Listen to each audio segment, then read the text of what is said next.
Hello friends, welcome to Priyanka's adventure. Subscribe, like and press the bell icon.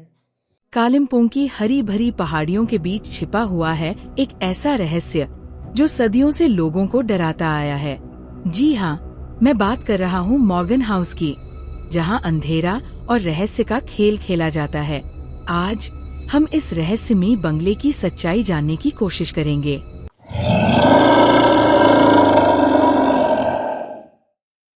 Morgan house का रहस्य। स्थान कालिम्पोंग, पश्चिम बंगाल, भारत। कालिम्पोंग हिमालय की पहाड़ियों में बसा एक खूबसूरत हिल स्टेशन है। यहाँ की हरियाली, धुंध और ठंडा मौसम मन मोह लेता है।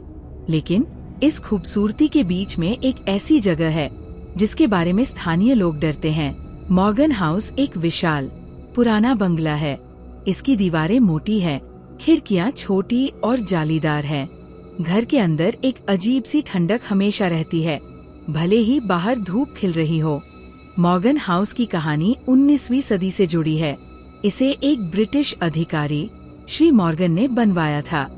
कहा जाता है कि श्री मॉर्गन एक कठोर और अत्याचारी व्यक्ति थे। उन्होंने अपने नौकरों को बहुत सताया, यहाँ तक कि एक बार उन्होंने अपने ही बेटे को बहुत पीटा, जिससे उसकी मौत हो गई। इस घटना के बाद श्री मॉर्गन को मानसिक संतुलन खोने लगा। वह अक्सर अकेले बैठकर रोते रहते थे। धीरे धीरे उनकी सेहत बिगड़ती गई और अंततः उनकी भी मृत्यु हो गई। लेकिन श्री मॉर्गन की आत्मा इस घर में कैद हो गई। ऐसा कहा जाता है कि उनकी आत्मा आज भी इस घर में भटकती रहती है। कई लोगों ने बताया है कि उन्होंने मॉर्गन हाउस के अंदर अजीब अजीब आवाजें सुनी हैं। कभी रोने की आवाज, कभी किसी के चलने की आवाज, कभी कोई चीखने की आवाज। घर के अंदर एक अजीब सी ठंडक हमेशा रहती है, भले ही बाहर गर्मी हो। ऐसा लगता है जैसे घर के अंदर कोई ठंडी हवा चल रही हो। कई लोगों ने बताया है कि उन्होंने घर के अंदर छायाएं देखी है। ये छायाएं अचानक से दिखाई देती है और फिर गायब हो जाती है। घर के अंदर बिजली अक्सर गड़बड़ करती रहती है। अचानक से लाइट चली जाती है या फिर बल्ब फ्यूज हो जाते हैं। कई बार ऐसा देखा गया है कि घर के दरवाजे और खिड़कियां अपने आप खुल जाते हैं या बंद हो जाते हैं। स्थानीय लोग मानते हैं कि मॉर्गन हाउस में प्रेत बाधा है। वे मानते हैं कि श्री मॉर्गन की आत्मा आज भी इस घर में भटकती रहती है और लोगों को डराती है। एक बार 2 युवा पर्यटक राहुल और सीमा कालिम्पोंग घूमने आए थे। उन्होंने मॉर्गन हाउस के बारे में सुना था और जिज्ञासावश वहां जाने का फैसला किया। राहुल और सीमा ने मॉर्गन हाउस के बाहर खड़े होकर देखा। घर बहुत ही भयानक लग रहा था। उसकी दीवारें काली पड़ चुकी थी और खिड़कियां टूटी हुई थी। थोड़ी हिम्मत जुटाकर उन्होंने घर के अंदर जाने का फैसला किया। घर के अंदर अंधेरा छाया हुआ था।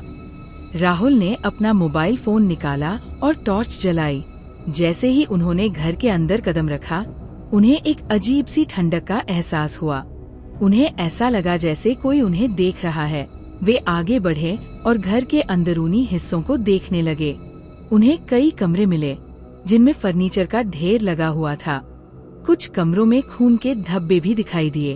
अचानक राहुल ने एक आवाज सुनी।